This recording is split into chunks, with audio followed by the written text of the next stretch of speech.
Joining us now is one of the guys behind Rich Strike's success, trainer Reid. Hey, Eric, we heard you say that you practically passed out when your horse won. We're wondering how you're feeling this morning. I'm full of life this morning. I bet you are, Eric. Congratulations. You guys were very confident after the race. You said we wouldn't put a horse in this race that we didn't think could win the Kentucky Derby. But now with a couple of days distance, come clean with us. The horse before the race, an hour before, was 99-1, 80-1 at post time. Did you really think Rich Strike could win the Kentucky Derby? We thought he would run really good. Nobody thought we would win, but we had said earlier in the day, we know the horse and the paper and the numbers and the form. I can see him being 80-1. But the public doesn't know much about us. They gave us no recognition. They didn't watch him train. His workout was the best of anybody that worked for the Derby at Churchill that week. And his last two races, he had finished so fast and ran by everybody in the race. So we knew the extra distance and the longer stretch. And this horse had already won by 18 lengths at that track. So in our minds, we thought if he could find his way through the 17 or 18 horses he had to pass, he could win. And I have some guys that were with me that made $60,000, $70,000 off their bets. So we had absolutely thought we could win. Wow. Well, Eric, that's pretty amazing. Watching him weave his way through that field of horses was just magic. Was there a point in the race where you're like, I think we have this, because he looked so far behind through most of it? Well, I saw him going into the final turn, start to move into the contention, and I thought, well, this is not a bad spot. And I knew that's where all the traffic jam was going to take place. And that's why I rode Sonny, because Sonny knows his horse, and he knew exactly how the horse wants to run.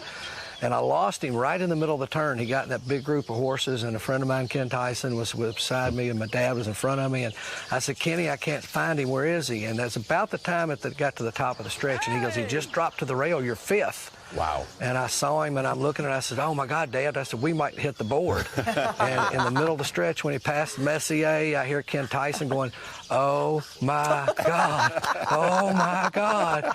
And about the second time he said it, he put his head in front, and I grabbed my father. I said, oh, Dad, we're going to win the Derby. And I don't remember hitting the wire because I went down, and they jumped on me like I scored the winning touchdown to Super Bowl. So. Well, you did, basically. Yeah, you really did. And what a ride by your jockey, Sonny Leone. You could almost see a moment from that view above where he decided, hey, let's go win the Kentucky Derby. You mentioned your dad. We've been talking about your own personal journey. You've been a trainer for 40 years. Your dad, Herbert, for 60 years. You can see all that emotion after the race. And you've been through a lot even recently, Eric. You had the fire at your farm, I think it was about 6 years ago, where you lost some of those horses you loved, and you weren't sure that you'd continue in horse racing to be a trainer. How much more did that moment on Saturday mean because of all you've been through? It meant everything. We have had a rough 6 years. We had the barn fire, which was probably the most horrific, tragic thing I'd seen at that point. I had two of my best friends, assistant trainers, pass away of cancer a year and a half ago. My grandson was killed in a tragic accident. The only thing that kept us going was these horses and the love and that everybody gave us. And, man, Richie's America's horse. I keep getting all these texts and emails. He's not Richie. He's America's horse. So he's brought us out of a really dark time. Wow, Richie was something to watch. What a beautiful ending. There was a moment when the race was over, Eric, where they were describing him as feisty. He was kind of nipping at a pony, and people didn't quite know what to make of what was happening. It looked like someone was punching him off. What was going on there? I'm glad you asked, because I want to clear that up.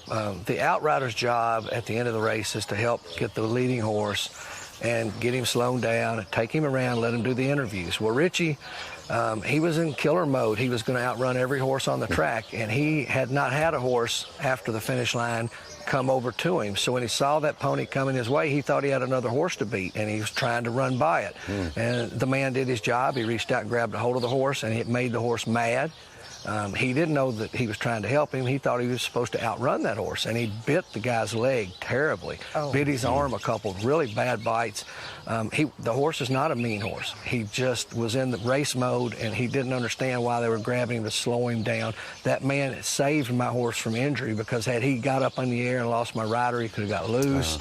I'm sorry for the injuries he sustained. Wow. Okay. That's important. I'm glad you cleared that up. Yeah, we Eric. didn't know all that. Well, congratulations, Eric. I Congrats, assume Eric. it's on to the Preakness for you. We can't wait to watch. You are right.